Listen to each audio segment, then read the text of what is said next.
Bienvenidos a al tercer día del simposio Figuras de la Alteridad. Hoy cerramos nuestras sesiones con dos conferencias, una a cargo de la profesora Amalia Boyer y otra a cargo de la profesora Rubí de María Ramos Gómez, a quienes les agradezco de entrada la amabilidad y la gentileza de haber aceptado la invitación. Fueron de verdad muy queridas en su respuesta, teniendo en cuenta sobre todo los compromisos que se suelen tener. Y entonces, qué bueno que estén acá. Amalia, pues bueno, Amalia es ya, ustedes la conocen y más que una invitada, no, sí es como de la casa, porque Amalia es, bueno, ha trabajado aquí en la universidad, directora del Departamento de Humanidades y Filosofía, fundadora de nuestra revista Eidos y profesora de la maestría en Filosofía, dirige algunos trabajos de la maestría en Filosofía. Bien, sin embargo, yo sé que varios de ustedes la conocen, pero voy a leer el perfil académico de Amalia, y Amalia ha hecho una síntesis, yo voy a hacer un resumen del resumen, decir leo y además para poner asuntos un poco del tiempo. Amalia es de nacionalidad francesa y colombiana, doctora y también magíster en filosofía de la Universidad de Warwick en Inglaterra, y tiene su pregrado en Filosofía y Letras de la Ruskin University, Anglia Ruskin University. Reside en Colombia desde el 2001, donde se ha desempeñado como docente e investigadora en el área de filosofía francesa contemporánea, filosofía política, filosofía feminista, el pensamiento del Caribe y la estética. Puntualmente, sus últimas investigaciones están enfocadas a la relación entre el giro espacial, lo contemporáneo y las prácticas artísticas femeninas feministas.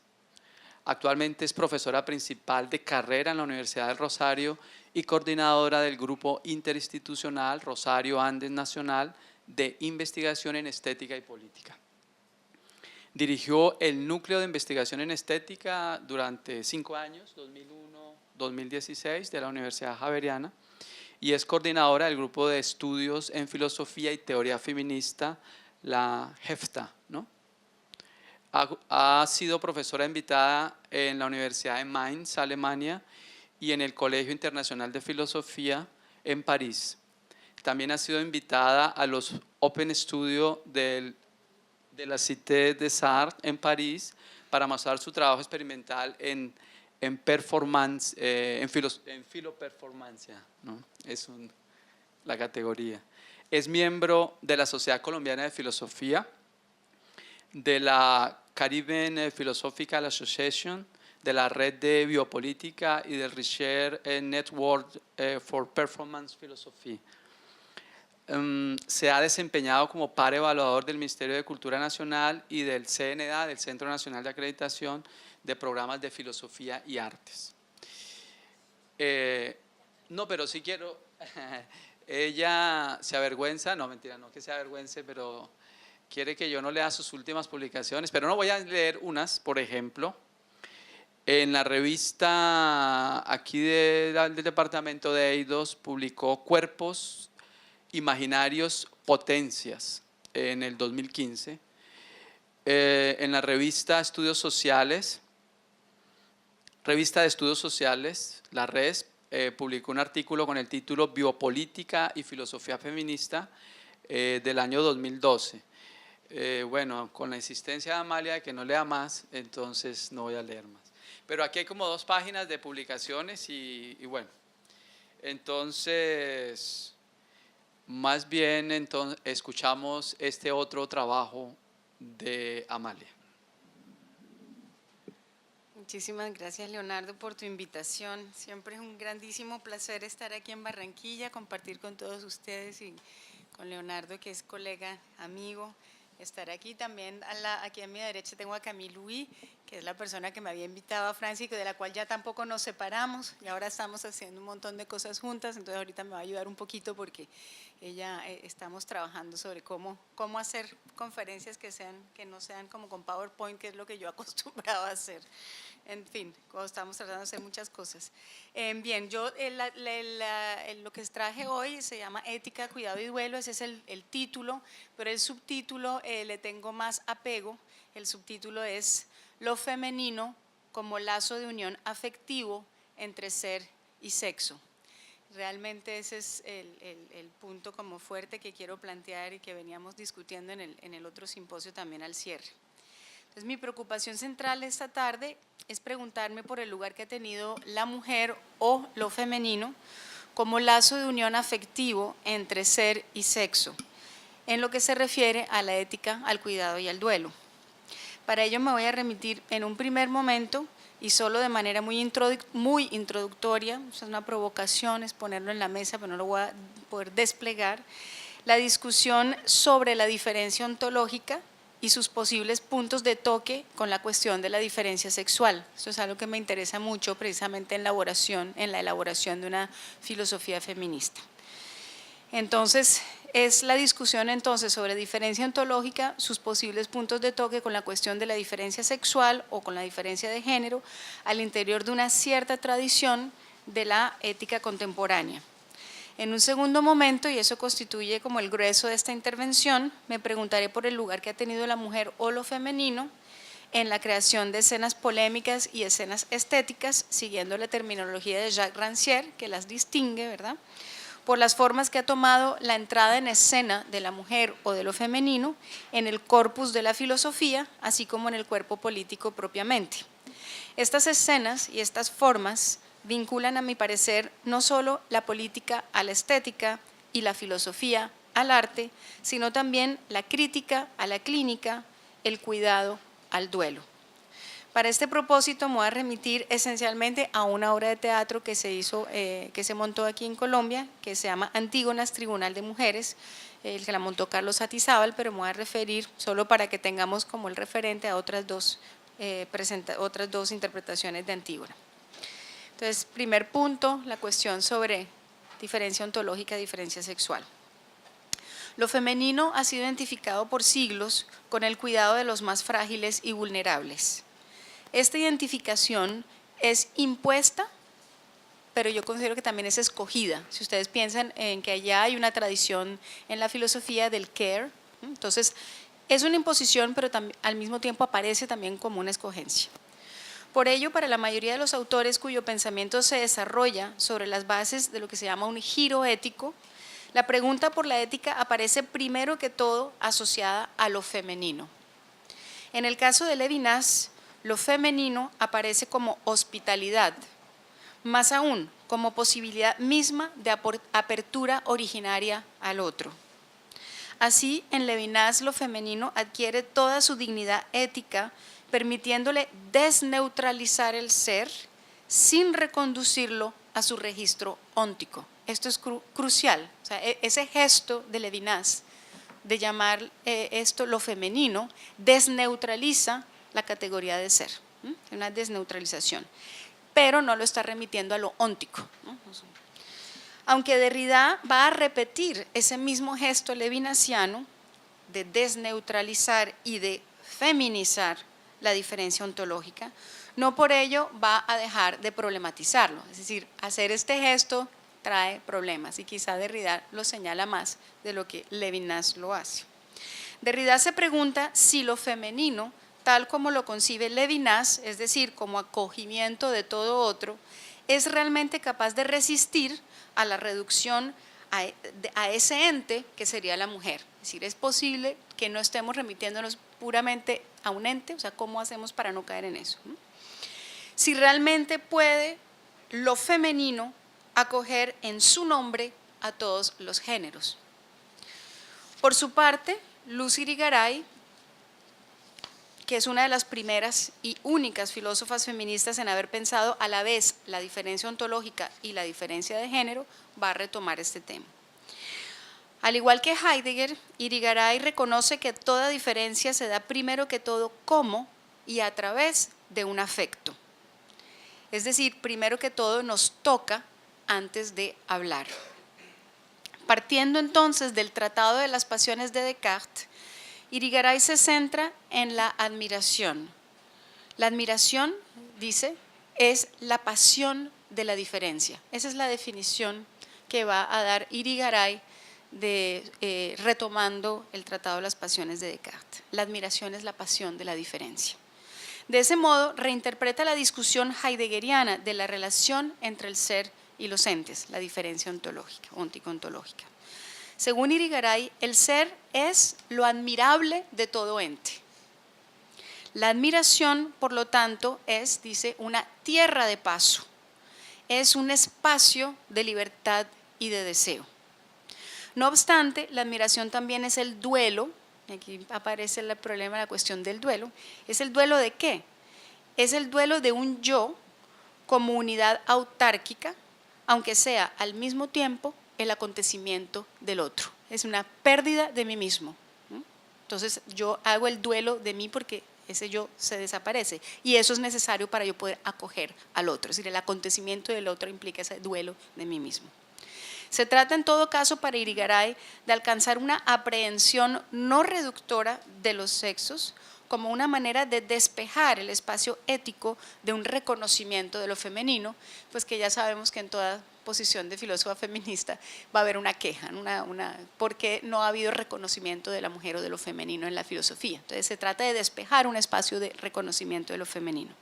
Lo femenino entonces sería algo así como el lazo de unión afectivo, el guión entre ser y sexo, y voy a poner al lado de sexo un paréntesis y una S, entre ser y sexos, o ser y sexo. Según Irigaray, la admiración está entonces estructuralmente ligada con lo femenino en la medida en que da a ver la apertura ontológica como una maternidad. ¿Por qué está ligada esta apertura ontológica con una maternidad? Pues porque, dice, es la primera de todas las pasiones si seguimos a Descartes. Ella es, por lo tanto, la madre de todos los deseos.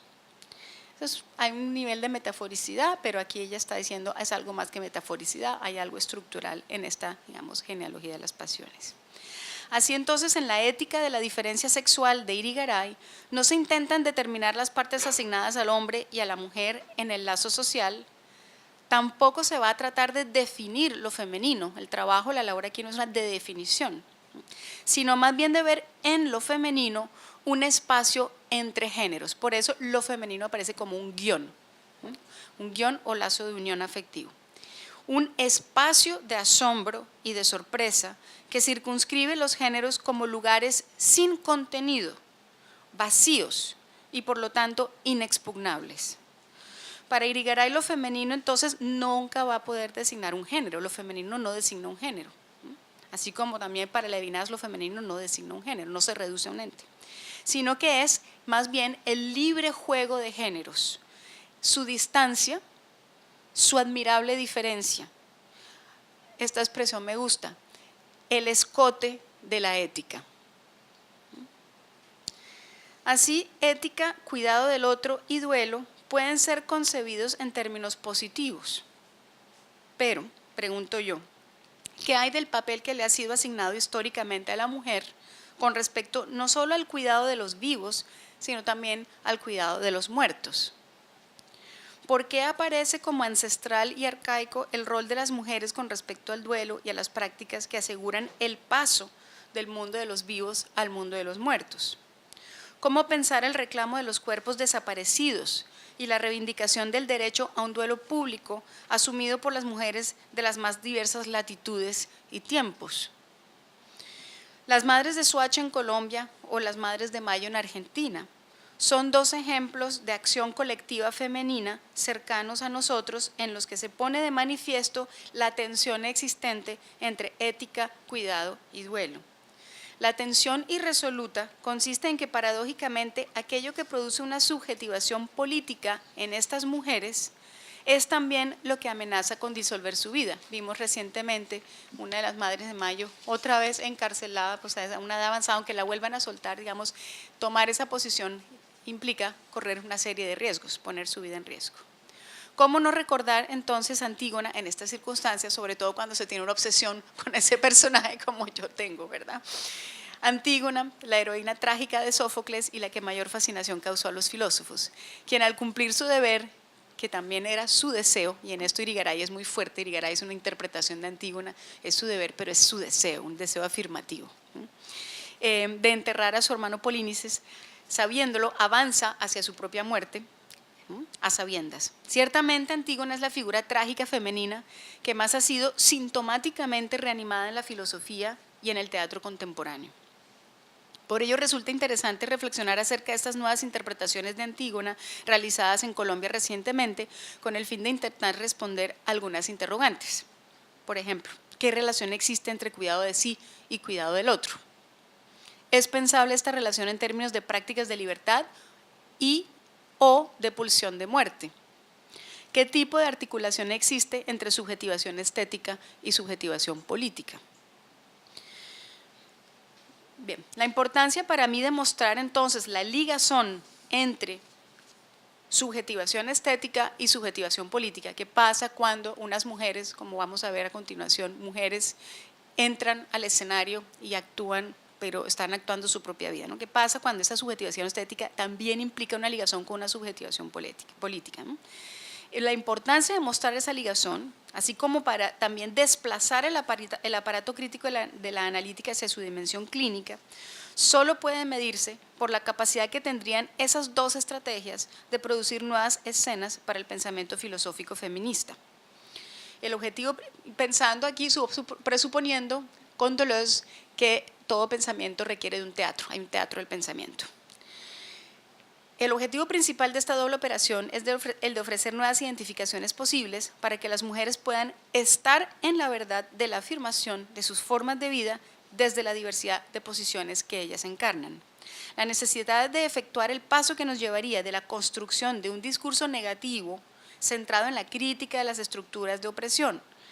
¿Hacia dónde? Pues hacia una práctica discursiva abierta a la reversibilidad que las relaciones de poder permiten, dejando espacio y dando lugar a la performatividad misma de toda forma de vida, lo cual supone, por supuesto, que entendamos la propia vida y la vida propia como un performance. El performance de la vida en tanto retorno de la vida sobre sí misma. Sin duda, el trabajo de lo negativo, la negatividad, no solo destruye, sino que también se abre a la posibilidad de una regeneración. No podemos alcanzar, aunque esto quizá ustedes no estén de acuerdo, no podemos alcanzar una nueva verdad sin dejar de experimentar algo así como una pequeña muerte, dejar de ser quienes éramos o dejar de creer en lo que creíamos. Y ahí está la cuestión del duelo también con respecto a uno mismo, ¿no? Sin que se transforme frente a nuestros propios ojos una verdad en otra, haciendo de la contradicción lo opuesto de lo inmóvil. No obstante, la afirmación requiere otro tipo de esfuerzo, me parece a mí, uno que depende no tanto de un trabajo que realicemos sobre nosotros mismos como de una fuerza de extracción de nuestras potencias creativas. Esa posibilidad es la que me interesa explorar en un mundo agobiado por las distintas formas de violencia que azotan a mujeres, hombres y niños. Por ello, aunque el feminicidio es uno de los fenómenos más inquietantes y debatidos en nuestras sociedades contemporáneas, quisiera insistir en la distinción, pero también en la relación existente entre la violencia que los hombres infligen hacia las mujeres y la violencia que las mujeres dirigen contra sí mismas. En otras palabras, no debemos dejar de cuestionarnos sobre las causas que conducen a las mujeres, bien sea al suicidio o a otras formas más sutiles de negación de sí mismas, permitiéndoles aparecer por primera vez en la esfera política bajo la condición de mártires o bajo la categoría jurídica de víctimas al coste de su propia vida. Pocas veces se cuestionan suficientemente los procesos conducentes a que ciertas mujeres elijan, pongo entre comillas, obviamente, el suicidio al final de su camino creativo o al comienzo de su emancipación política. Es decir, el suicidio aparece en los dos puntos, al final o al comienzo, al final de un camino creativo y al comienzo de su vida política.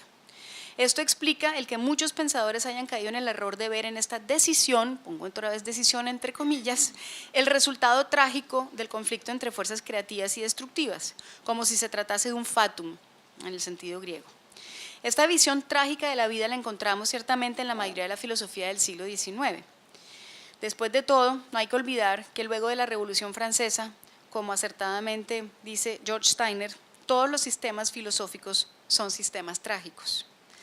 En contraste, resulta importante resaltar el carácter esencialmente paradójico de esa lucha de vida o muerte, real y metafórica, en la que nos debatimos con demasiada frecuencia las mujeres en nuestro devenir creativo y político. ¿Por qué algunas de las mujeres más interesantes, contestatarias, emancipadas y creativas de la historia de la literatura, por ejemplo, terminan suicidándose a pesar de haber logrado producir una obra importante? Virginia Woolf, Dorothy Parker, Alejandra Pizarnik, etc.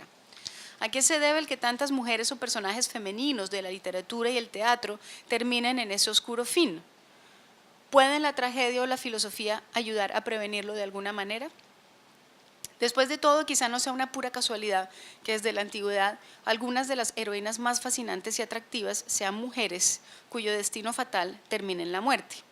Medea, Ifigenia, Antígona. En todas recae su destino de mujeres al interior de comunidades en las que sus formas de vida no tienen cabida por distintas razones. Pero ¿de dónde provienen estas figuras o figuraciones? ¿Nos dicen algo sobre la estructuración del inconsciente? ¿Permiten nuevas lecturas sobre asuntos que creemos resueltos? ¿Qué relación guardan con las mujeres de la vida real? Sin duda el problema de la violencia contra las mujeres incluye un vasto espectro de formas de agresión, que va desde la desigualdad de género en sus formas más sutiles y difuminadas, como por ejemplo en términos laborales, acceso a cargos de poder, currículos universitarios, etcétera, hasta casos extremos como el feminicidio. No obstante, me gustaría enfatizar el lugar fundamentalmente paradójico que ocupa el suicidio de Antígona en el imaginario literario, filosófico, político, psicoanalítico, como poder de autoaniquilamiento y a la vez como potencia de resistencia. Es decir, es ambas cosas. En ese sentido, no dejan de ser polémicas y ambiguas las formas que adquieren las potencias regenerativas de resistencia, sobre todo cuando éstas conjugan los cuerpos encarnados de mujeres con figuraciones estéticas y o políticas, como ocurre cada vez que se hace una nueva interpretación de la Antígona de Sófocles. Y por eso quiero insistir entonces en estos dos aspectos, distintos pero relacionados, que a mi parecer se conjugan en esa figura, en la figura de Antígona, y es su poder de autoaniquilamiento y su potencia regenerativa de resistencia. Entonces vamos a retomar por nuestra cuenta la trama de Antígona muy brevemente en caso de que no la recuerden o no la conozcan. Antígona es producto del lazo incestuoso entre Edipo y su madre Yocasta. De esa unión incestuosa nacieron 4 hijos, Eteocles, Polínices, Ismene, Antígona. Al descubrir Edipo que había matado a su padre y que había tenido hijos con su madre, se arranca los ojos, abandona la ciudad, dejando a sus 2 hijos la tarea de gobernar por turnos. Antígona lo acompaña a su padre Edipo en su errancia. Los 2 hermanos varones se disputan el poder y al enfrentarse ambos pierden la vida. Creonte, que es el hermano de Yocasta, hereda el trono, declara y entierra a Eteocles como héroe, pues considera que ha muerto en defensa de la ciudad, mientras que proclama un edicto que prohíbe bajo pena de muerte el sepelio de Polínices, aduciendo que es un enemigo, pues ha atacado la ciudad. Antígona hace caso omiso de esa interdicción y da sepelio a su hermano Polínices por su cuenta contra las advertencias de su hermana Ismene. Cuando la descubren, ella reivindica ser la autora de este hecho, dice no niego haber hecho esto, reivindica este hecho, niega todo vínculo de complicidad con su hermana Ismene, o sea que asume la responsabilidad sola, y se enfrenta al poder de Creonte desafiando doblemente la ley que prohibía, por un lado, el entierro de Polínices, como también la participación de las mujeres en asuntos del gobierno, es decir, tomando la palabra, es una osadía, está fuera de lugar. Creonte decide enterrarla viva en una caverna para dejarla morir lentamente fuera de la vista de todos, pero cuyo castigo tendría valor ejemplar para aquellos que tuvieran la idea de desafiar la ley. Hemón, hijo de Creonte y prometido de Antígona, tiene un desacuerdo con su padre, decide salvarla, pero al llegar a la caverna ya la encuentra muerta.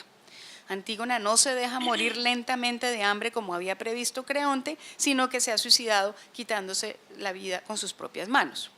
Lo que sigue es una cadena de suicidios, el de Mon, el de su madre Eurídice. Creonte pierde la legitimidad para gobernar. Esa tragedia de Sófocles es una de las 7 que se conocen del autor, del que se dice que escribió más de 120 piezas. Entre 1790 y 1905 fue considerada por poetas y filósofos como la obra de arte más completa producida por el espíritu humano. Solo después de 1905, y esto es interesante, debido al auge de la teoría psicoanalítica de Freud, dejó a Antígona de ser la figura clave de la obra de Sófocles para dar un nuevo protagonismo a otra figura, que es la de Edipo.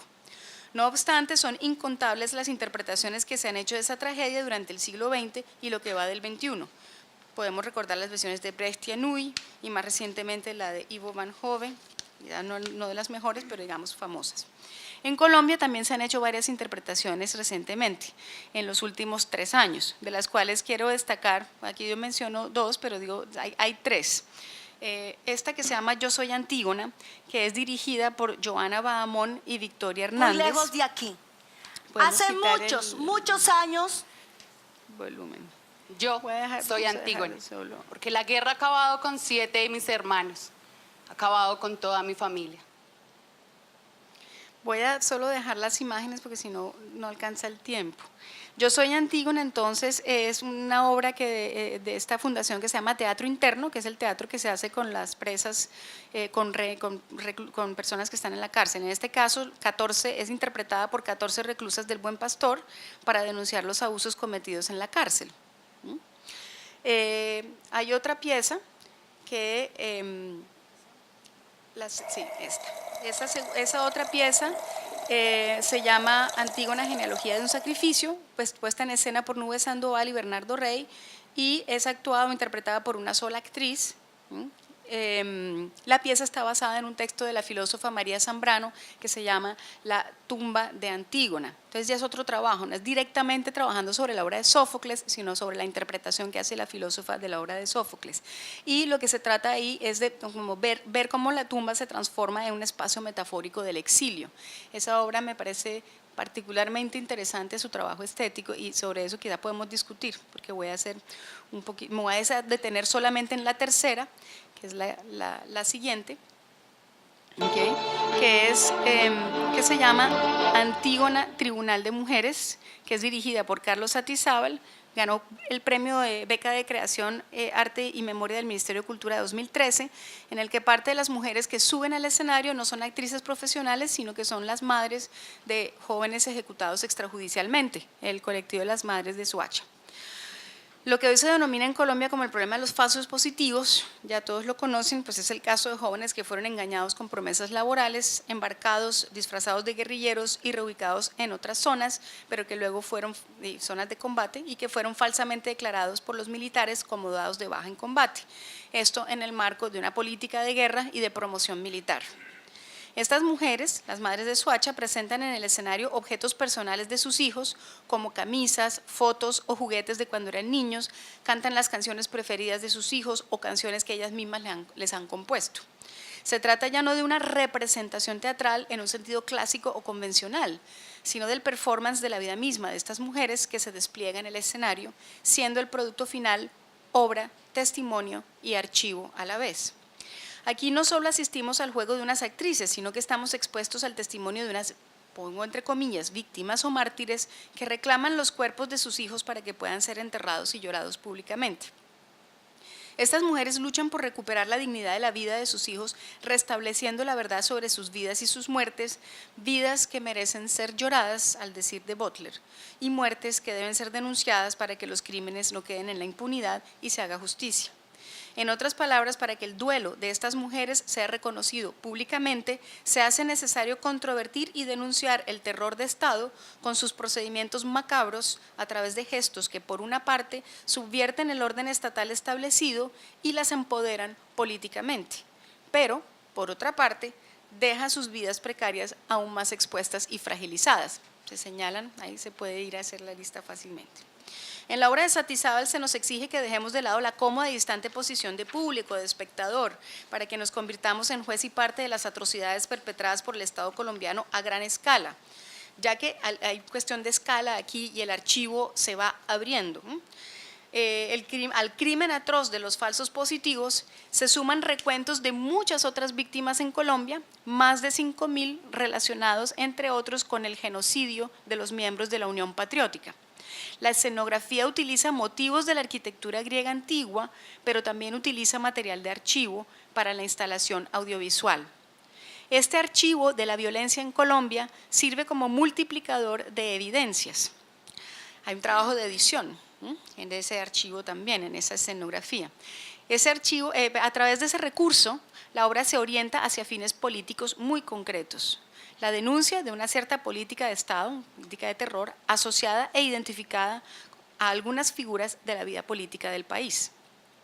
Ahora bien, en ese tipo de interpretaciones contemporáneas del teatro antiguo, donde la articulación entre política y estética favorece la dimensión política en sí, a partir de la presentación de situaciones concretas y específicas, no estaría paradójicamente dejando de lado el potencial político de la estética misma. Esa es mi pregunta. O sea, ¿qué pasa cuando un arte se vuelve arte político? Es la misma pregunta que se estaba haciendo Camille. Cuando un arte quiere ser arte político, si nos estamos perdiendo el potencial político propio de la estética. La fuerza de Antígona, la obra de Sófocles, tantas veces reanimada en diversos contextos de posguerra, particularmente, está potencializada o está diezmada en esta nueva interpretación. Lo cierto es que del texto clásico solo se conservan unas pocas líneas. La conversación entre las dos hermanas, Ismene y Antígona, al principio de la obra, y la lectura inicial del oráculo de Tiresias. Pero de la trágica confrontación, ahí están las dos hermanas, precisamente. Pero de la trágica confrontación entre Antígona y Creonte, esa escena crucial, ¿verdad?, donde ella realmente está subvirtiendo el orden, donde aquella paradójicamente encuentra su mansión política al escoger su muerte a sabiendas y en el suicidio, mientras que éste pierde a sus seres más queridos como consecuencia de sus propias acciones sin saberlo. O sea, Creonte actúa sin saber lo que le va a pasar. Antígona actúa sabiendo lo que le va a pasar. Sí, hay uno que es ignorante y hay otra que sabe. Es muy distinto. Es decir, en la ignorancia Creonte, ¿no?, y ella en la sabiduría. Solo se establecen entonces muy pocas resonancias en esta obra con esa escena y con este, digamos, núcleo trágico o digamos, político de esa obra. Estas tienen que ver con la actitud de desafío que tienen las madres de Soacha frente a la autoridad del Estado colombiano en el reclamo de los cuerpos y del derecho a enterrar a sus muertos, a que se haga un duelo público y a que se haga justicia.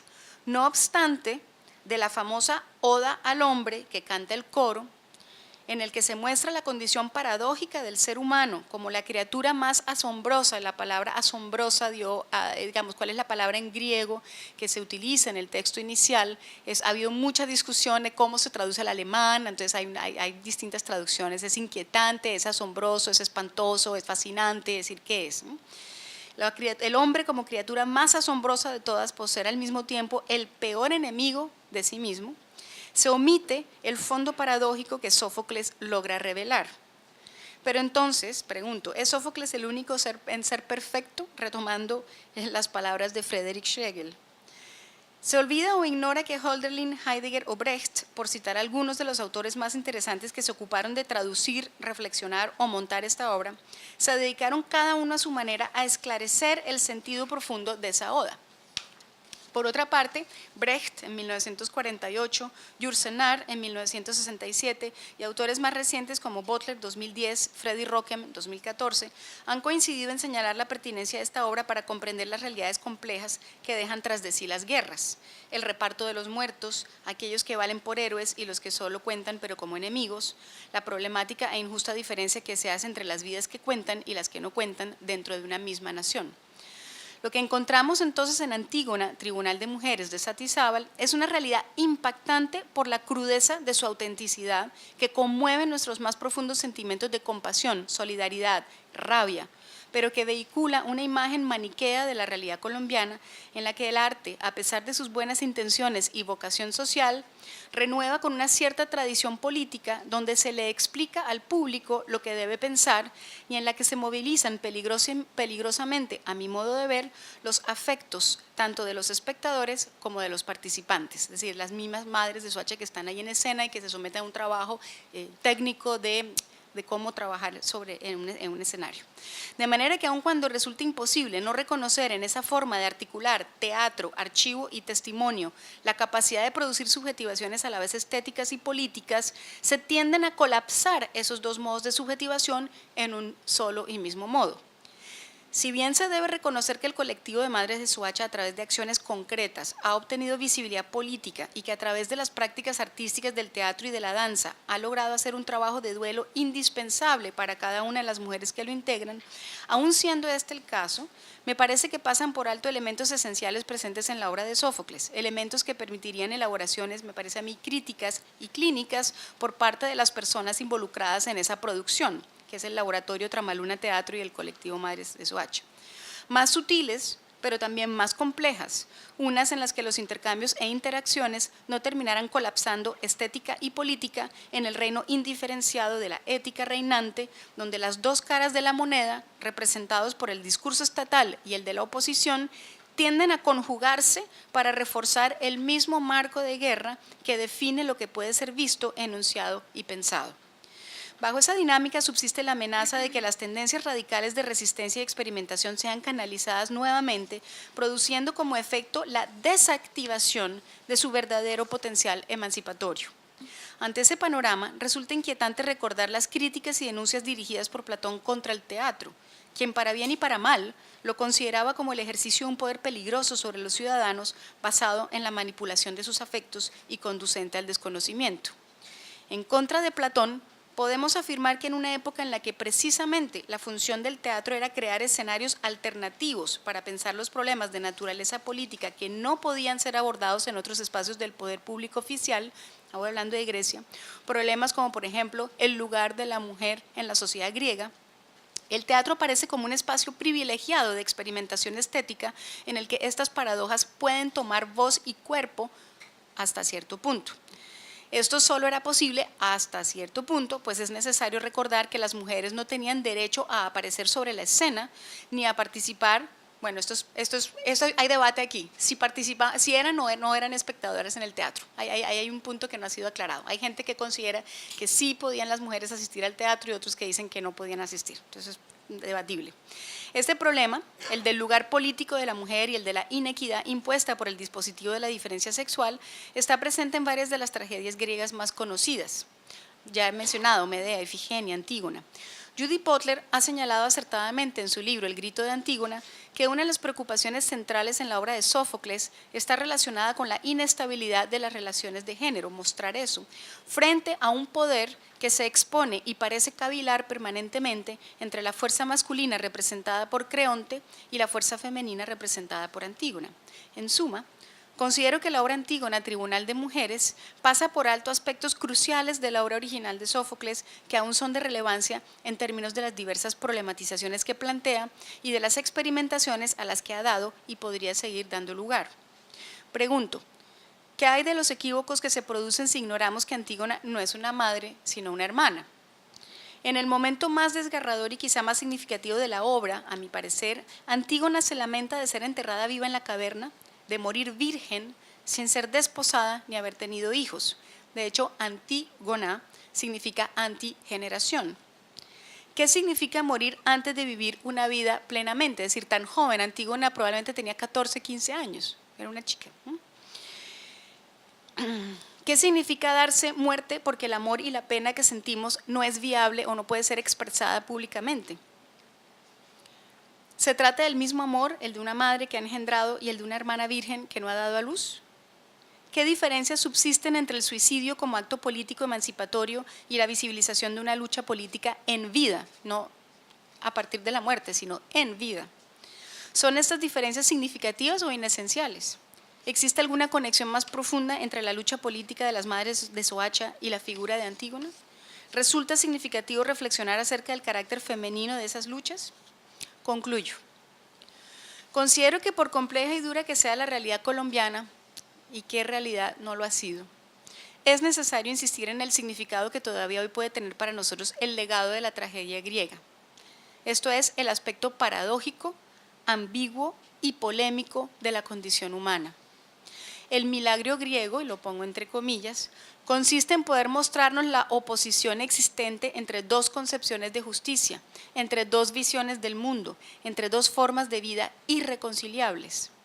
Por eso el conflicto no solo se produce entre las dos fuerzas que representan Creonte y Antígona, cada uno por su lado, sino que hemos de concebir en cada uno de ellos esa dimensión paradójica del ser humano. Sin embargo, no es casual que las interpretaciones más interesantes de la obra concedan a Antígona el papel protagónico. Es ella la heroína. La celeste Antígona, la más noble figura que haya aparecido sobre la tierra, dice Hegel. La santa pagana, hija de Dios antes que Dios fuera conocido, flor del paraíso después de que sus puertas se cerraran, Tomás de Quincy. La incomparable por excelencia, Wagner. Antígona, con el alma de luz, Antígona con ojos de violeta, Hofmannsthal. Antígona, la víctima deliberada, Lacan. Es ella quien fascina, pues es ella quien encarna esta paradoja en su estado más exacerbado. En ella su desconocimiento es también su conocimiento, su voluntad es también su razón, su muerte es su emancipación. En ella los opuestos se juntan y se identifican. Por eso no puede haber, digo, una sola Antígona, sino siempre varias. Muchas gracias.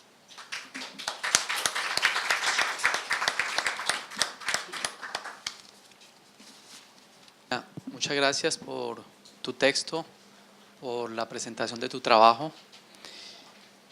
Damos espacio para los comentarios y las preguntas suscitadas por el texto de Amalia. Entonces estamos un poquito corridos de tiempo. Recuerdo que la clausura del evento es a las 6:30. Entonces, solo como para tener punto de referencia, ¿no? Que no lleguemos tarde al auditorio. El evento cultural a las 6:30. Entonces, yo creo que tenemos las 5:25. Diría yo que unos 10 minutos, yo creo no nos alcanza más, para las preguntas. Entonces, no tomo más tiempo, sino que aquí alguien se quiere preguntar. Gracias.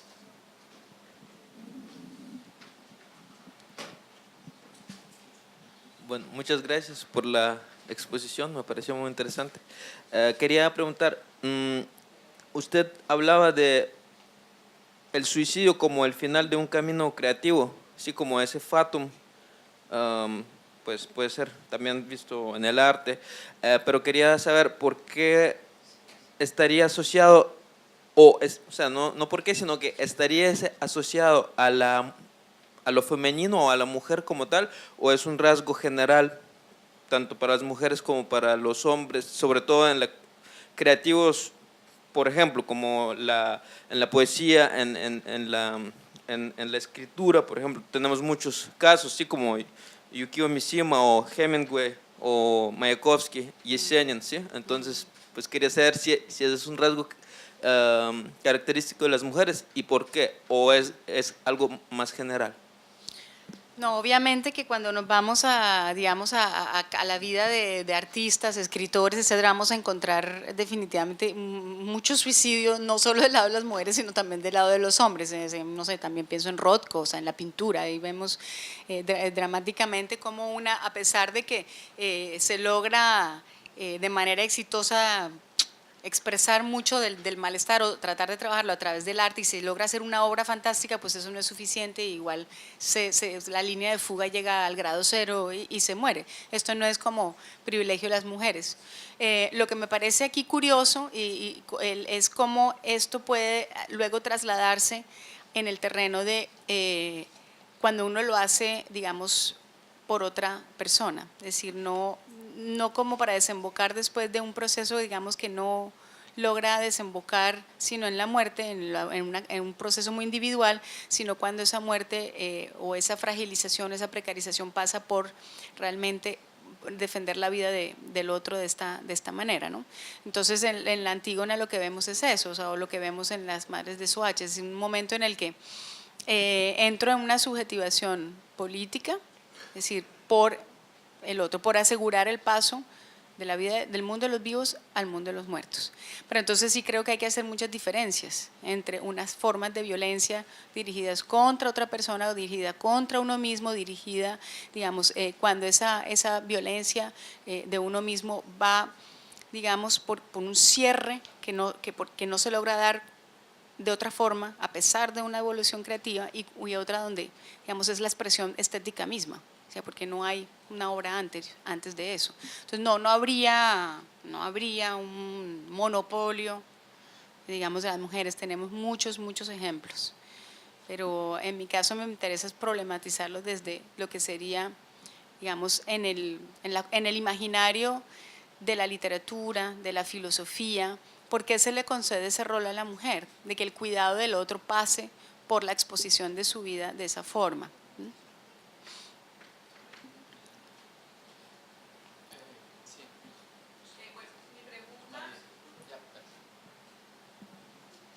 Bueno, mi pregunta va más encaminada, digamos, desde el punto de vista de mi parte de actriz, ¿sí? Porque, bueno, yo hago teatro, entonces quisiera un poco como saber, digamos, cuando utilizas la noción de subjetivación estética, ¿sí? Una cosa es lo que pasa, digamos, en el actor, tú has tomado ejemplos de teatro y danza, pero otra cosa es lo que puede pasar también del otro lado, o sea, del espectador. Entonces, ¿cómo se da ese proceso? O sea, es decir, es fácil entender o decir, bueno, esas actrices que están ahí, que son, digamos, víctimas, mártires, que están buscando un reclamo, están dando su voz ante los otros, están buscando de alguna manera justicia, haya en ellas esa subjetivación estética y una subjetivación política a la vez. Pero ¿cómo se podría dar ese proceso? O sea, ¿cuál es la diferencia de ese proceso entre la actriz o el actor y el público? O sea, ¿hay una diferenciación o se rompe?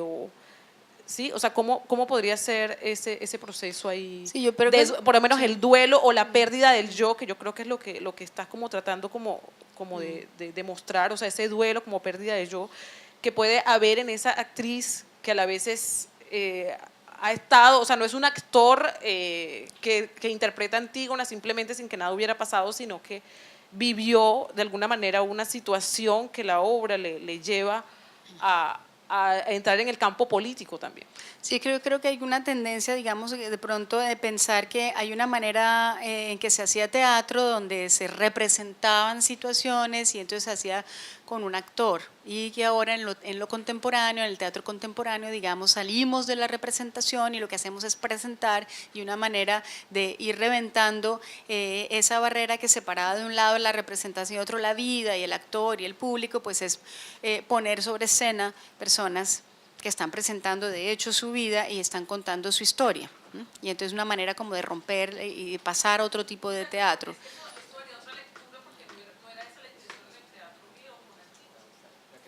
Sí, pero sin embargo, fíjate que en el teatro, o sea, yo creo que todavía hay muchas cosas que son súper importantes de lo que pasa ahí. Yo creo que esa distinción entre representación y presentación, que puede volverse muy rígida y pensar que entonces ya yo no puedo volver a hacer nada de lo que hacían los griegos porque ya estaría todavía en la representación y entonces necesariamente tengo que pasar por presentar cosas de la vida inmediata, y entonces se vuelve como un esquematismo muy fácil que al final termina desactivando el potencial político que tienen esas obras de por sí. Entonces, digamos que eso es lo que yo estoy cuestionando, porque hay una manera de canalizar todo eso, de estar un poco en boga con lo contemporáneo, pero que me parece a mí no explota el máximo potencial político que tiene la obra de arte como tal, ¿sí? En un supuesto pasaje hacia lo real, hacia lo concreto, hacia la presentación, ¿sí? Eso es lo que estoy cuestionando. Porque hay un genio, digamos, en la forma del texto escrito, hay un genio en esa creación de esas figuras y en esa manera de problematizar. Fíjate que, de hecho, la palabra teoría viene de teoría, viene de teatro, es decir, hay una manera de generar una distancia cuando yo pongo algo allí y genero una distancia y dejo que el otro vaya pensando sus propias cosas sin decirle exactamente lo que debe pensar o hacer, ¿verdad? Que es súper importante. Si yo puedo teorizar mi propia vida, cuando cuando estoy viendo una obra, pero no necesita necesariamente, o sea, ¿qué tipo de distancia o acercamiento? El problema de la proximidad y la distancia es un problema bien complejo en la estética. Sí, entonces tú no quieres instalar una distancia tan absoluta pues que ya no te toque, no te mueva en absoluto. La cuestión es cómo yo llego a mover cuerpos sobre un escenario que te muevan a ti internamente, es decir, producir un pensamiento y producir algo, pero esto no hay una fórmula, digamos, asegurada que entonces si yo produzco una distancia necesariamente ya no voy a poder activar al público y pienso que necesariamente se quedaría en una situación de pasividad. Yo creo que no es necesariamente el caso que estamos pasivos frente a una obra, sino que quizás nos autorizan a que pensemos lo que nosotros querramos pensar y eso nos puede activar mucho. Entonces yo creo que el problema es cuando se hace como una especie se vuelve un cliché de qué es la representación y qué es presentación, y ahí es donde pueden pasar cosas que son menos interesantes de lo que en realidad se podría hacer con recurso a textos antiguos, a obras antiguas y maneras de activarlos en el presente. No suponiendo que todo público siempre es pasivo, ni tampoco suponiendo que la manera de activarlo es mediante una presentación que a la final lo que hace es ser muy autoritaria porque te están tomando como rehén, o sea, tú prácticamente estás ahí de rehén, te piden que no solo seas testigo, sino que al ser testigo ya o te vuelves culpable del acto perpetrado, o tienes que tomar partido y entonces te están forzando, te están empujando a algo y te están conduciendo en una posición política muy prefijada, muy preestablecida. Y yo creo que es un acto que puede ser autoritario, demagógico, etcétera. Y eso es lo que me preocupa. Creo que desafortunadamente no podemos. Yo tenía ahí, toca ahora en el cierre más bien, Amalia, tenía yo también unas inquietudes con el tema del deseo, por ejemplo, con la referencia a Irigaray, pero bueno, lo dejamos por asuntos de tiempo. Creo que tocaría que cerráramos el espacio de las preguntas para tu trabajo y le damos el inicio a la otra conferencia. Muchas gracias, Amalia, por tu presencia aquí en el coloquio. Gracias. Sí, es que me parece interesante, o sea, lo del deseo en Levinas es importante, ¿no? En última es lo que…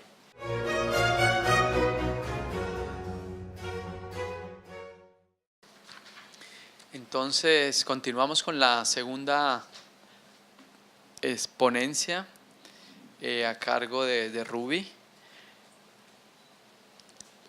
Hago también una lectura del trabajo académico de Ruby, que también me dice que la podemos obviar, pero menos en tu caso porque es la primera vez que vienes a Barranquilla, a Colombia, si has venido. Entonces, bueno, Ruby es doctora en filosofía de la Universidad Michoacana de San Nicolás de Hidalgo, magíster en género y derecho, políticas públicas contra la desigualdad sexual en la Universidad Autónoma de Barcelona 2007, magíster en filosofía de la cultura por la Universidad Michoacana y licenciada en filosofía también por la Universidad Michoacana. Bueno, y tiene también más de 200 publicaciones, 10 libros aproximadamente, coordinadora del Centro Interdisciplinario de Estudios de la Mujer del Instituto de Investigaciones Filosóficos de la Universidad Michoacana durante los periodos 1995-2002 y actualmente 2012, a partir de 2012.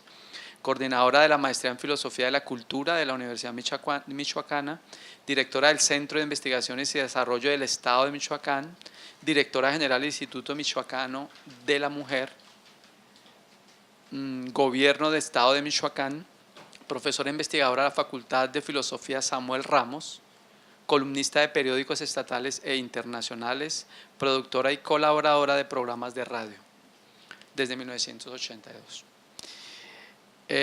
Aunque ella tampoco quiera, como Amalia, que yo lea algunas cosas de sus publicaciones, voy a leer un par.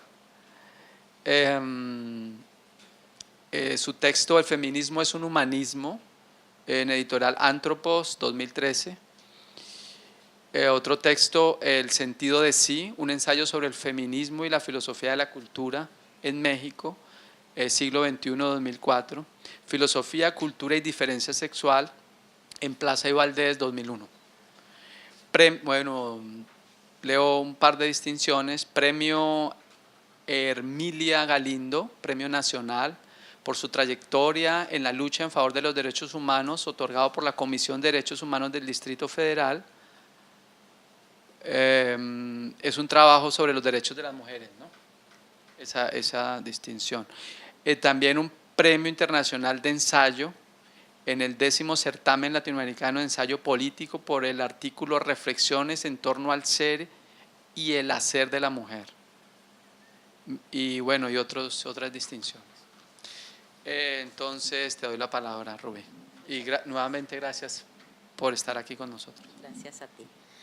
Bueno, yo también quisiera agradecer esta oportunidad de dialogar y de conocer gente tan entrañable como la que hemos conocido en este viaje y sobre todo agradecer a los organizadores y a Leonardo la amable invitación. Debo hacer una aclaración respecto a lo que voy a presentar. Es una parte de mi tesis de doctorado, es una parte de un capítulo, un extracto, que además por razones de tiempo ha sido comprimido y pues me gustaría comentarlo con ustedes a manera de notas y para dialogar. Bueno, en primer lugar tendríamos que decir que la pregunta de la que tendríamos que partir es cómo impacta el discurso filosófico la condición social de desigualdad que define desde hace siglos los papeles sexuales. En términos teórico-filosóficos, ya al inicio del segundo sexo, Simone de Beauvoir señalaba en la respuesta a la pregunta ¿qué es una mujer?, que la mujer se determina y diferencia con relación al hombre y no éste con relación a ella. Esta es lo inesencial frente a las mujeres, es lo inesencial. Bueno, frente a las mujeres. Desde esta perspectiva solo parece haber dos alternativas. Una mujer es un hombre o una mujer es un no hombre. El sistema de género, que es histórico, dinámico, incluso performativo, como lo define Teresa de Lauretis en el marco de una teoría de la representación que compartimos, al mismo tiempo que representa y performa la realidad como forma de aprendizaje y de estabilidad social desigual, también contiene la posibilidad de una transformación permanente hacia la redefinición más equilibrada de la identidad humana, no solo femenina. Sin embargo, contrariamente a lo que piensan las integrantes de la Librería de Mujeres, las autoras de No creas tener derechos, a saber que la diferencia sexual, dicen ellas, es una diferencia humana originaria, no nos es dado, dicen, encerrarla en tal o cual significado, sino que debemos aceptarla junto con nuestro ser cuerpo y hacerla significante, fuente inagotable de significados siempre nuevos. Fin de la cita.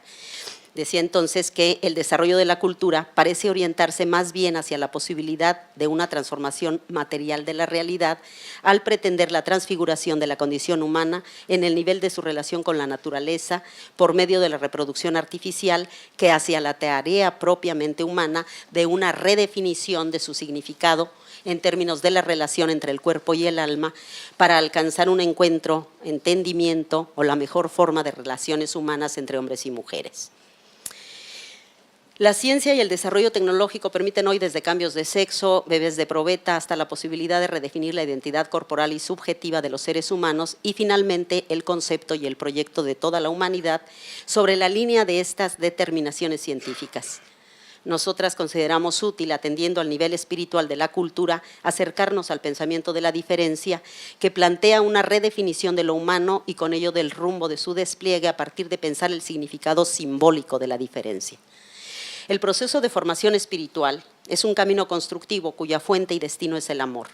Las prácticas cotidianas que hoy hombres y mujeres realizan son formas de transmisión de valores culturales y morales y por ende procesos capaces de transformar los proyectos de identidad personal y colectiva, así como de enlazar las visiones utópicas de la teoría con la práctica, aunque sí y solo sí sabemos ser realistas. Esto es, si las transformaciones del sistema de poder que estructura el género son capaces de vincular los ideales con las acciones del mundo real, acciones de hombres y de mujeres en interacción.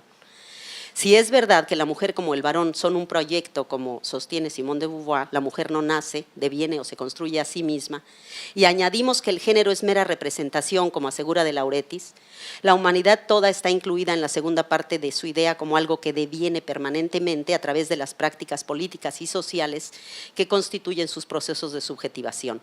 Esto nos permite expresar la posibilidad de construir con el pensamiento una utopía de nueva humanidad desde el reconocimiento de una sensibilidad ante el mundo que es diferente a la tendencia dominante.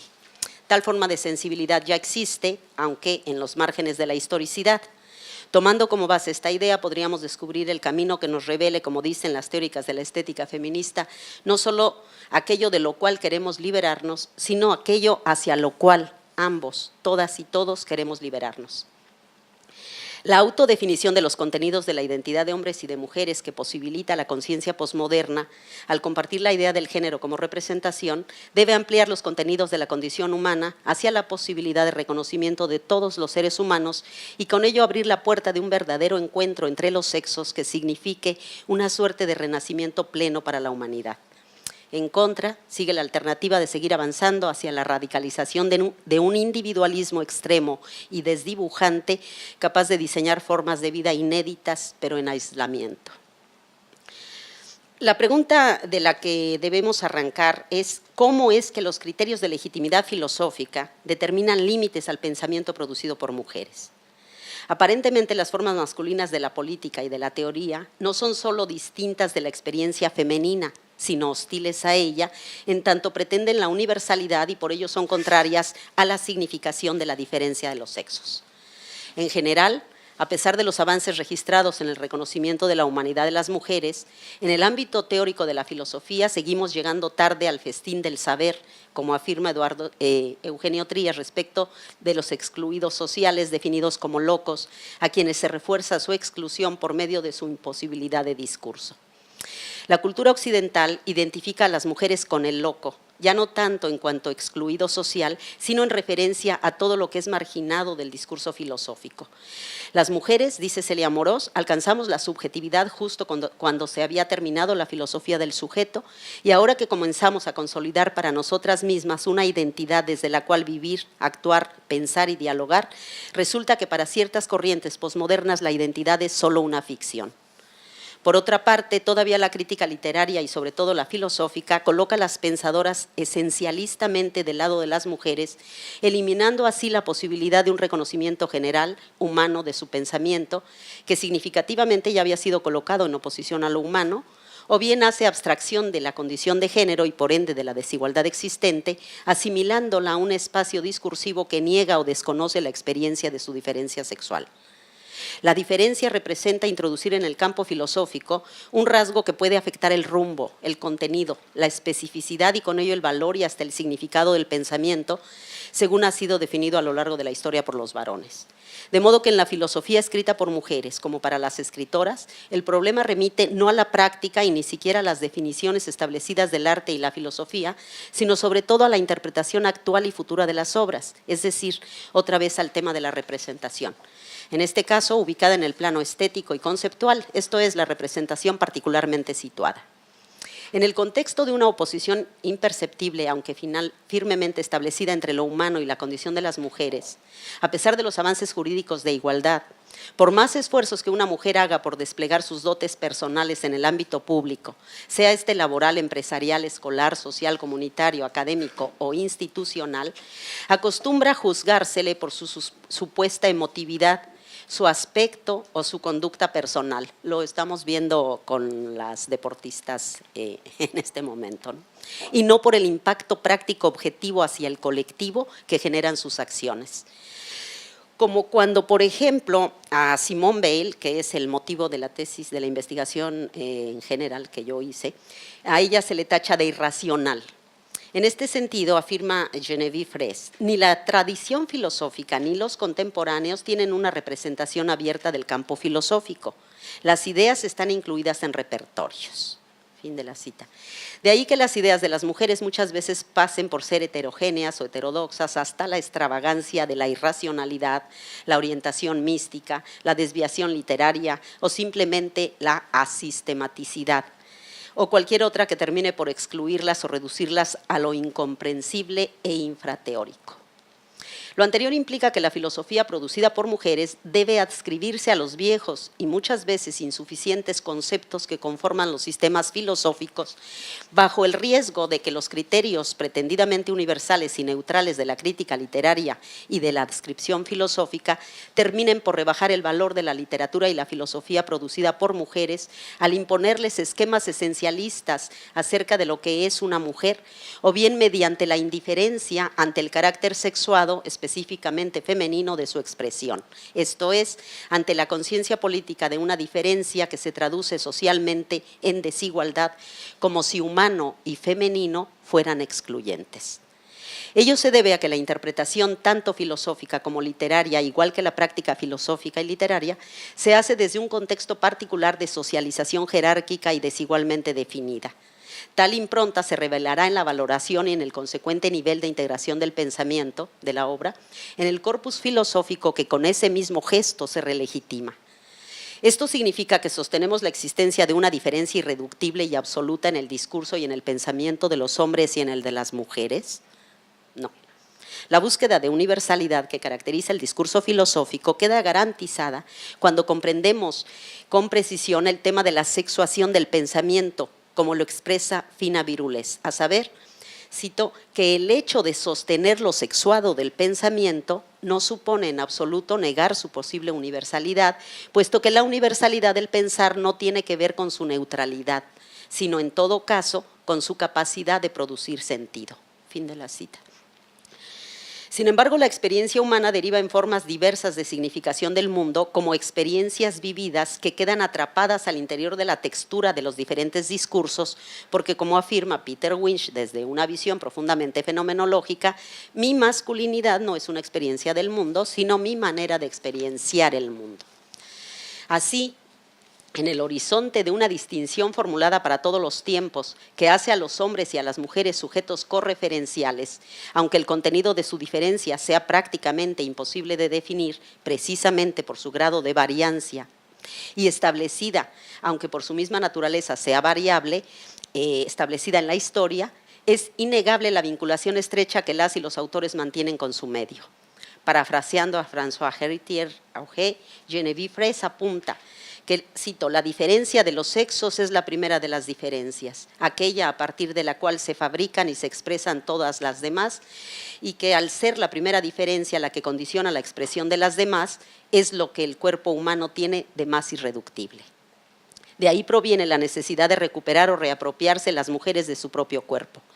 La escritura expresa un deseo que surge del inconsciente, pero este es diferenciado culturalmente de acuerdo con los códigos predefinidos de una cultura inhumanamente desigual. La irrupción de la diferencia sexual representa para el mundo histórico la ruptura, la interrupción o una disrupción que tal vez se resuelva como una duplicación conceptual ciertamente compleja en la línea de continuidad temporal que el patriarcado había establecido. Debido a la ausencia simbólica de lo femenino, la más grave consecuencia cultural del patriarcado, Irigaray postula la necesidad de constitución de una cultura femenina que logre dotar a las mujeres de un lugar propio y que les permita la expresión de su sentido particular de ver el mundo, lo que tiene que darse a través de la transformación ineludible del lenguaje y de las imágenes visuales sobre lo femenino que pueblan la cultura, así como de toda otra forma de representación de lo femenino y las mujeres, incluidas las de la historia, el arte y especialmente para nosotras las de la filosofía. En un contexto en el que la diferencia de los sexos se caracteriza por la asimetría y la jerarquía dominante, tanto en el plano simbólico como en el imaginario y en el real, exigir a mujeres y varones el cumplimiento de los mismos parámetros de calidad y nivel de competencia nos sitúa frente a la necesidad de ampliar el referente de lo humano más allá de los límites de una cultura que hoy opera y define de manera ahistórica los componentes simbólicos de la humanidad. Atendemos con nuestro planteamiento a una pregunta filosófica formulada por Fraisse que consideramos esencial. Dice, si hay dos sexos, si sus relaciones son desiguales, si se intercambian incesantemente los roles en el juego del todo y de la parte, de lo universal y lo particular, ¿en qué condiciones es posible un discurso de verdad? La respuesta inmediata es que más allá de la condición de género de quienes establecen desde la crítica reflexiva el valor de la filosofía, aunque sin olvidar las circunstancias particulares que rigen en la vida de los hombres y de las mujeres que producen ideas y que las legitiman, es indispensable disponerse a valorar desde criterios incluyentes y plenamente humanos la capacidad discursiva y conceptual de las mujeres. Una vez definido el carácter histórico y político que tiene la relación entre la diferencia de los sexos y el ámbito del saber, el punto legítimamente válido del que podemos partir es que los discursos filosóficos deben ser sometidos a los mismos criterios de valoración social y de rigor analítico si queremos comprenderlos, ya que, como dice Fraisse, la relación aparentemente directa que cada sexo puede tener con los objetos del saber pasa por la relación que los sexos tienen entre sí, ya que el ejercicio del saber y el ejercicio sexual se entrecruzan. De modo que así como es preciso leer a las y los autores de cualquier sexo con los mismos criterios de calidad y rigor conceptual, resulta imprescindible no olvidar el significado histórico, social, político y conceptual de la diferencia anclada en la dimensión sexual. El siguiente paso es distinguir entre la mujer y lo femenino, para lo cual es útil abordar el tema con los recursos del pensamiento de la diferencia sexual.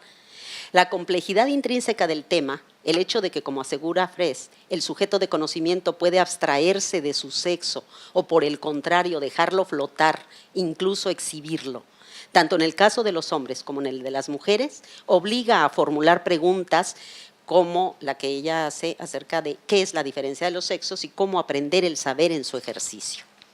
Después de aplicarle su método de análisis a Nietzsche, Fraisse constata que para él, como para toda la tradición filosófica, el error es, cito, que la mujer se explique por su propia cuenta. Es una cita de Fraisse.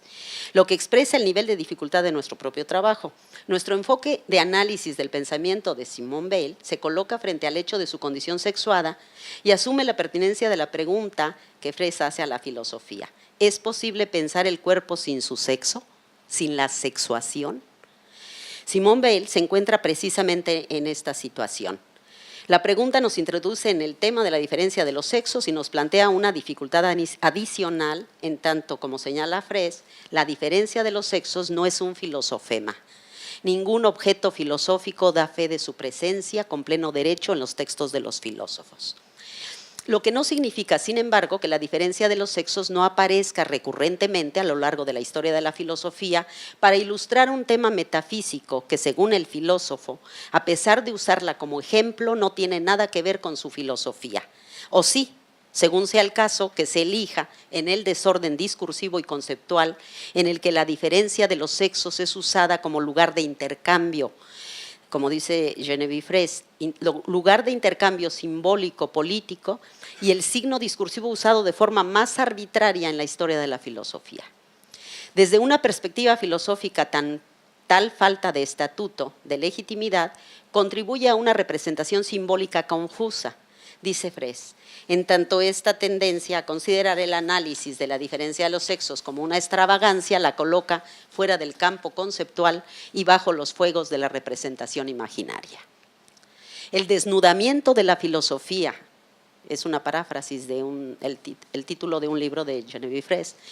El desnudamiento de la filosofía que esta pensadora hace demuestra que la expresión filosófica sobre la diferencia de los sexos es casi tan diversa como la concepción personal de cada filósofo, en tanto que va, cito, desde un paréntesis, nota a pie de página, corolario de un desarrollo, hasta el uso del dos en la metafísica, de la diferencia sexual como esquema de pensamiento, desde la digresión ideológica, el preconcepto político del filósofo, hasta la metáfora ontológica en la que la mujer y verdad se confunden, desde la implicación subjetiva del filósofo que se designa como sujeto sexuado, hasta la incertidumbre de un discurso asexuado intrínseco a todo pensamiento.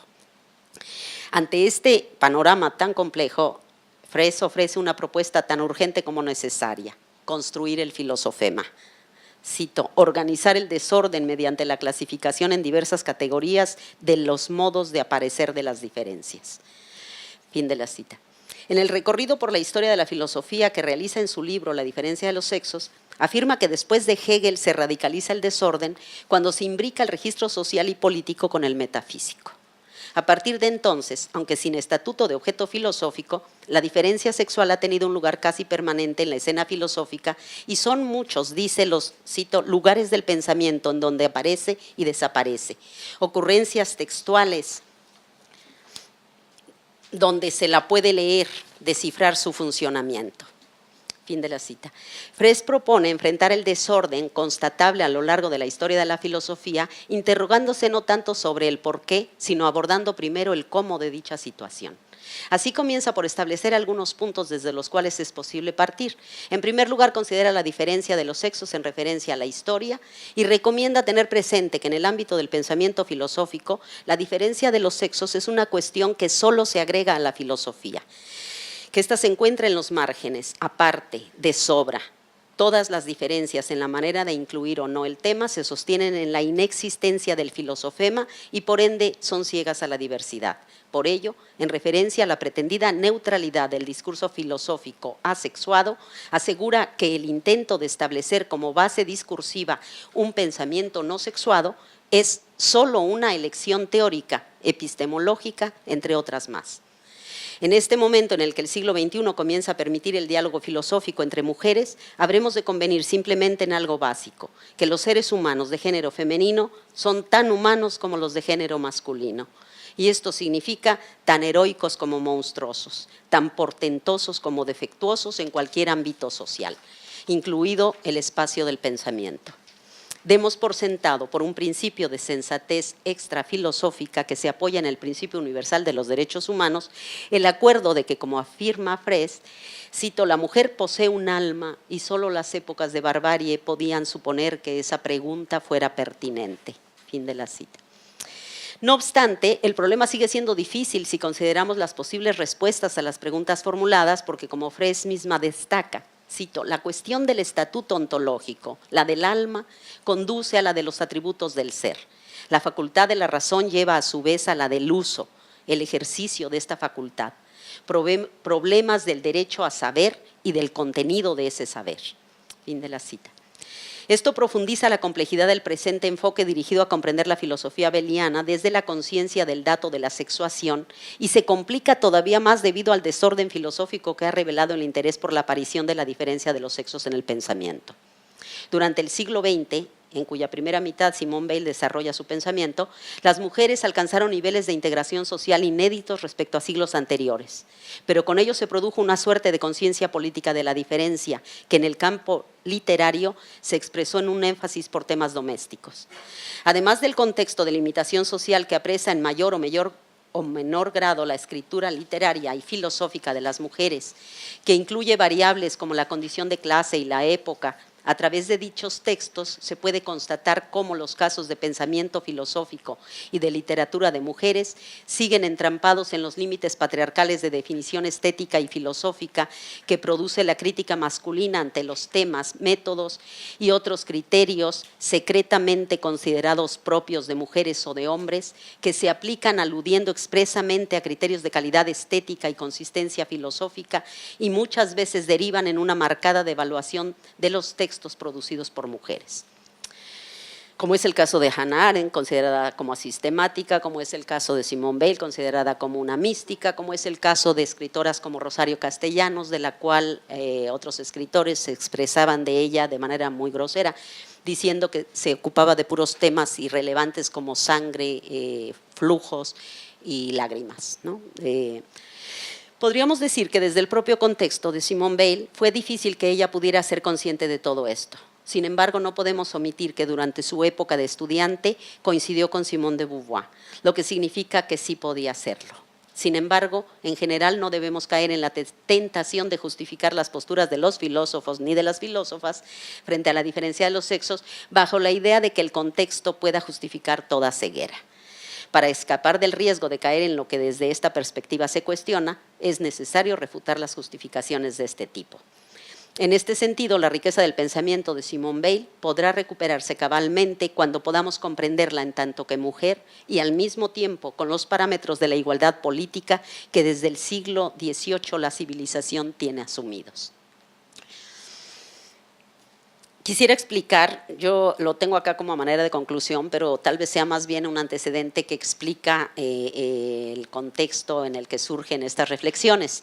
El método de Geneviève Fraisse acerca del análisis de la sexuación en el pensamiento que aquí pretendemos aplicar se reduce simplemente a cuestionar para intentar descubrir en qué medida la empiricidad de la diferencia de los sexos y su historicidad expresada a lo largo del pensamiento filosófico, y en este caso delimitada al pensamiento de una mujer, orientó los temas y el talante intelectual y vital de la filosofía beliana para intentar dilucidar desde ahí, es decir, apoyadas en su propio pensamiento, la importancia filosófica de la relación entre pensamiento y vida. A partir de los textos y del pensamiento de Simone Weil, como lo hace Fraisse respecto a los varones, quisimos aplicar la lectura crítica de cómo juega, aparece y desaparece generalmente como metáfora o pie de página en el pensamiento del filósofo, en este caso filósofa, la diferencia de los sexos.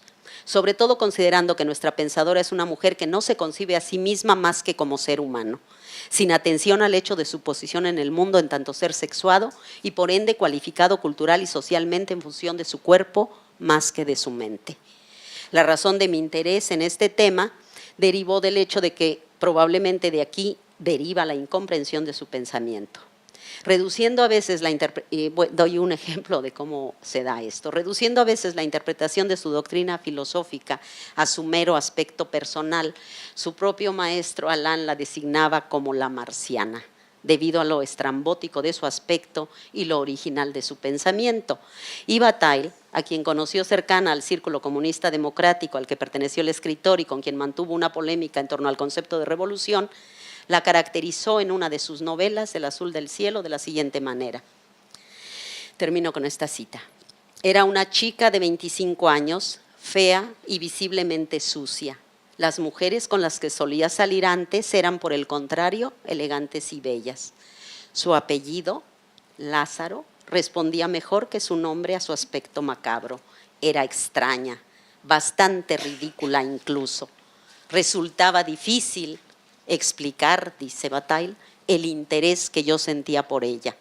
Habría que suponer en mí un desarreglo mental. Muchas gracias.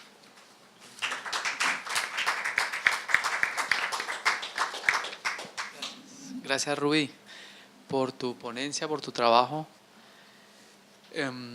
Bien, muy sugerente también, y las provocaciones, las reflexiones que ha expuesto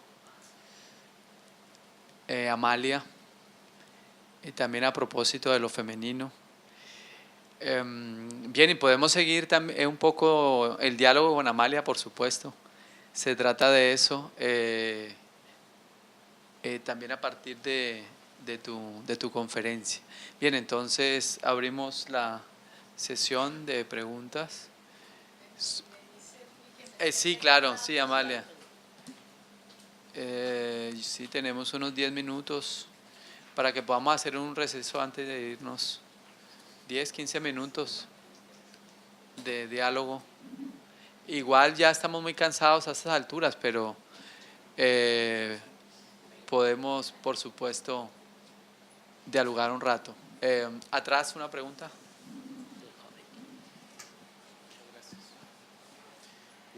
Felicitaciones por las dos conferencias. Yo tengo una pregunta y que me gustaría saber la opinión de ustedes.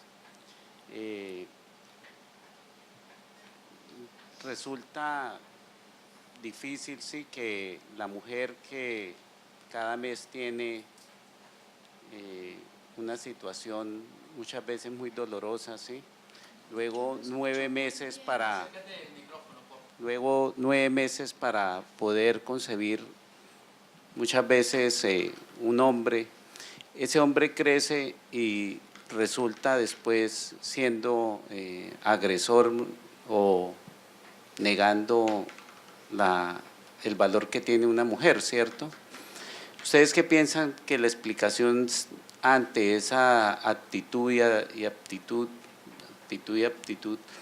sea la incapacidad del hombre de generar vida y tener que inmortalizarse por medio de las guerras, la literatura, la filosofía, mientras que la mujer se inmortaliza por medio de la vida?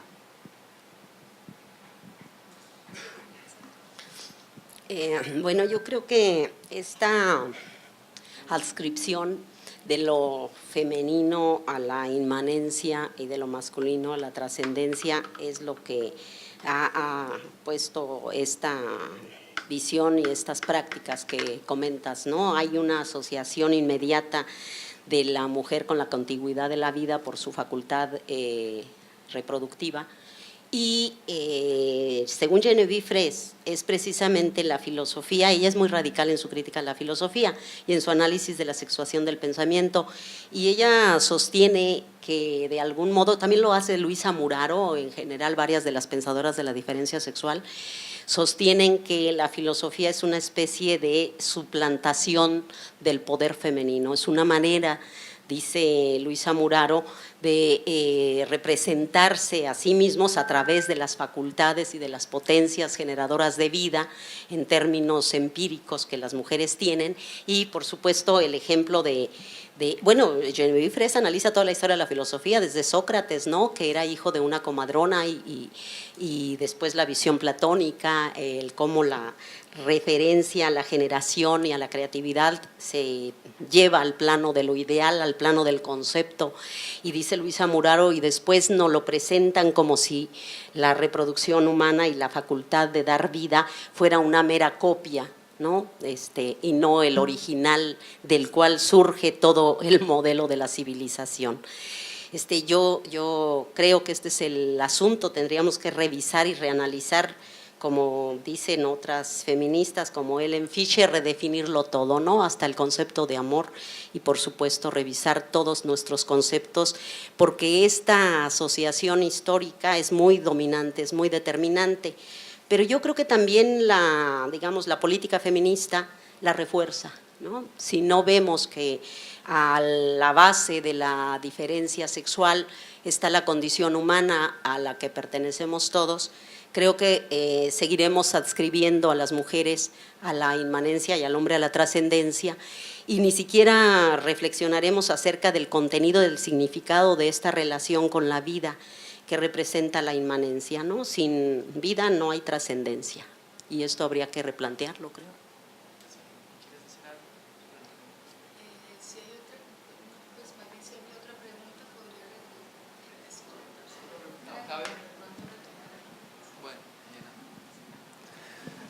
Bueno, muy buenas tardes. Me parece maravillosa la intervención que ustedes han hecho, y yo soy economista, o sea, estoy llegando tarde al festín del saber, como usted lo decía, pero de verdad que me parece maravilloso estar en este momento aquí compartiendo con ustedes, y más que una pregunta, yo quisiera referirme a la charla como tal, que habla del sentir, del percibir y del concebir, ¿cierto? Allí es claro que para poder llegar a un alto nivel dentro del sentir, percibir y concebir, nadie lo puede hacer mejor que una mujer, que tiene ese nivel de sensibilidad extremo, llevado allá a un nivel muy alto.